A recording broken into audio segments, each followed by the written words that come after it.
जय हिंद दोस्तों, स्वागत है आपका हमारे चैनल एमकेटी स्टडी पे। दोस्तों आज हम लोग पढ़ने वाले हैं जीव विज्ञान।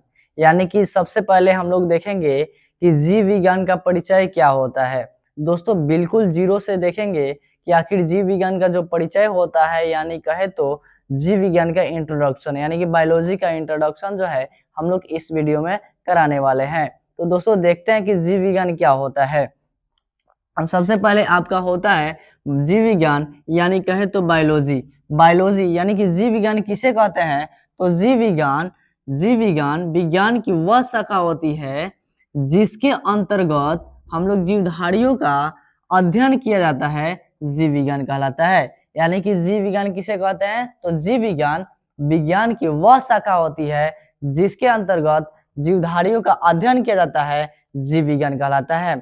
जीव विज्ञान जो होती है यानी कि बायोलॉजी जो है दो शब्दों से मिलकर बना होता है। बायोलॉजी दो शब्दों से यानी कि दो वर्ड से मिलकर बना होता है।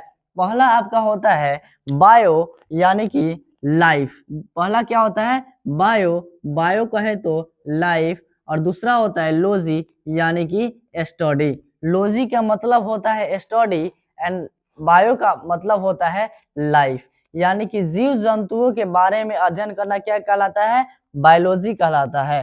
ठीक है, अब दूसरा आता है आपका कि जीव विज्ञान शब्द जो है वो किसने दिया है, तो जीव विज्ञान शब्द जो है लेमार्क ने और ट्रेविरंस ने दिया था। जीव विज्ञान शब्द का प्रयोग सबसे पहले किसने किया था, तो सर लेमार्क ने किया था, और ट्रेविरंस ने कब किया था, तो 1802 ईस्वी में किया था। तो जीव विज्ञान शब्द का प्रयोग सबसे पहले किसने किया था, तो लेमार्क और ट्रेविरंस ने 1802 ईस्वी में किया था। अब आता है कि जीव विज्ञान का जनक कौन थे, तो कौन है, यानी कि जीव विज्ञान का जनक अरस्तु है। कौन है, जीव विज्ञान का जनक कौन है, अरस्तु है। जीव विज्ञान का जनक कौन है, अरस्तु है। अब देखिए बायोलॉजी को अध्ययन जो करने में आसानी हो, इसके लिए हम लोग बायोलॉजी को दो भागों में बांट दिए हैं। पहला आपका जो होता है वो बेसिक बायोलॉजी होता है, जिसे हम लोग सामान्य जीव विज्ञान कहते हैं, और दूसरा है अप्लाइड बायोलॉजी, जिसे हम लोग अनुप्रयोगिक जीव विज्ञान कहते हैं। अब देखिए आपका होता है सामान्य जीव विज्ञान जो होता है वो तीन भागों में बांटा गया है। सामान्य जीव विज्ञान को कितने भागों में बांटा गया है, तो तीन भागों में बांटा गया है। पहला आपका होता है जूलॉजी, जिसे हम लोग कहते हैं जंतु विज्ञान। जंतु विज्ञान यानी कि अब देखते हैं इनके फादर कौन है, तो जंतु विज्ञान का फादर जो है वो अरस्तु को कहा जाता है। यानी कि जंतु विज्ञान का जनक अरस्तु और जीव विज्ञान का जनक अरस्तु।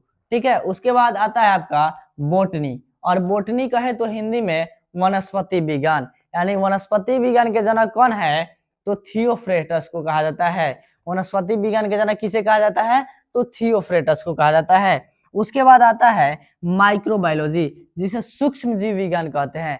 जिसे सूक्ष्म जीव विज्ञान कहता है किसे, यानी कि माइक्रोबायोलॉजी को। और माइक्रोबायोलॉजी जो होता है सूक्ष्म जीव, इसके जनक कौन है, तो लीवेनहॉक को कहा जाता है। माइक्रोबायोलॉजी के जनक लीवेनहॉक को कहा जाता है। अब देखते हैं अप्लाइड बायोलॉजी, यानी कि अनुप्रयोगिक जीव विज्ञान। अनुप्रयोगिक जीव विज्ञान जो है तीन भागों में बांटा गया है।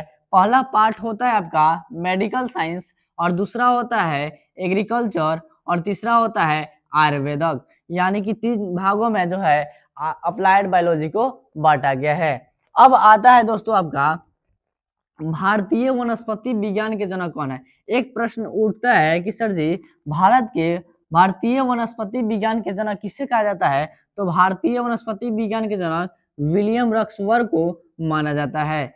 भारतीय वनस्पति विज्ञान के जनक किसे माना जाता है, तो विलियम रक्सवर्थ को माना जाता है। ये दोस्तों है जो हमारे जीव विज्ञान का परिचय रहा है। दोस्तों इसके अगले वीडियो में हम लोग देखेंगे चैप्टर नंबर, यानी कि कोशिका के बारे में पढ़ेंगे। यानी कि हम लोग जो है एक एक टॉपिक को उठाएंगे और एक एक टॉपिक को उठा करके उसके बारे में पूरा डिटेल्स देखेंगे। तो आज के लिए इतना ही। ऐसे ही वीडियो देखने के लिए बने रहिए हमारे यूट्यूब चैनल एमकेटी स्टडी। जय हिंद।